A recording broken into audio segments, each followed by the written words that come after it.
ఒక బుల్డోజరో, ప్రొక్లైనర్‌లో తీసుకొస్తే ఒక బిల్డింగ్‌ని కూల్చి అవతల పడేయడం 2, 3 రోజులు ఆళ్ళు పేద పెద్ద బిల్డింగులైనా సరే. అంతేగాని ఒక బిల్డింగ్ కట్టడానికి రోజులు గాదు, నెలలు గాదు, సంవత్సరాలు పడతది. ఒక హై రైజ్ బిల్డింగ్ కూల్చేయడం ఎంతసేపు? బాంబ్ పెట్టి కూడా పేల్చేయొచ్చు. ఒక గంటలో పేలిపోయింది అప్పుడు గురుగావులు. అది కట్టడానికి 8 సంవత్సరాలు పట్టింది.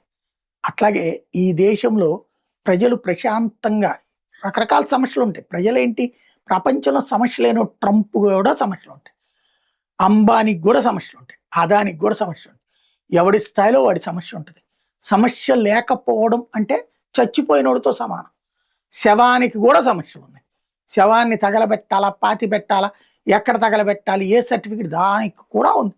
శవానికి కూడా. మరి సమస్య లేనిది ఎక్కడుంటది? ఆ సమస్యల్ని అధిగమిస్తూ బాధ్యతాయుతమైనటువంటి సమాజం వైపుకి వెళ్ళడమే ప్రపంచం ముందున్నటువంటిది.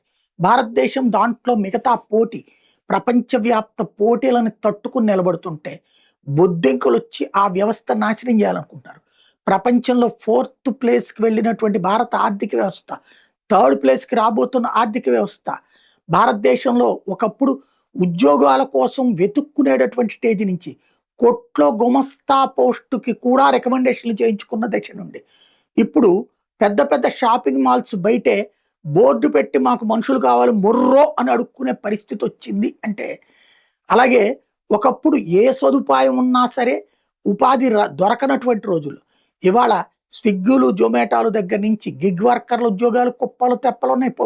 స్వయం అందులో మళ్ళీ ఇందులో ఎవడి మీద ఇది కూడా కాదు, భయపడాల్సిన పని లేదు. యాజమాన్యపు దృక్పథం కాదక్కడ. కేవలం ఒక పార్ట్నర్‌గా నడుస్తున్నటువంటి రోజులు.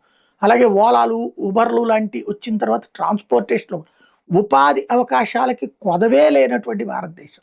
ఇప్పుడు ఈ అభిజిత్ లాంటి వాళ్ళకి కావాల్సిందేంటంటే వ్యవస్థలలో ఉండే అసంతృప్తి, వ్యక్తిగత సమస్యల అసంతృప్తిని వ్యవస్థ మీదకి మళ్లించి, వ్యవస్థలన్నిటి మీద విరక్తిని కల్పించి, తద్వారా ఈ దేశంలో ఒక అన్రెస్ట్ క్రియేట్ చేసి బంగ్లాదేశు, పాకిస్తాను లేకపోతే గనక శ్రీలంక కావాలని కోరుకుంటున్నాడు. అతని వెనకాల ఉన్న వాళ్ళందరూ కూడా నిర్మాణాత్మకం కాదు. ఇప్పుడు బంగ్లాదేశ్ ఏం ప్రశాంతంగా అద్భుతంగా లేదు. అలాగే నేపాల్ ఏమీ బాగాలేదు. శ్రీలంక ఏమీ బాగాలేదు. ఏ దేశాలైతే వీళ్ళు చెప్తున్నారో అద్భుతము అలాంటి విప్లవం అని ఆ దేశాలు సర్వనాశనం అయి ఉన్నాయి.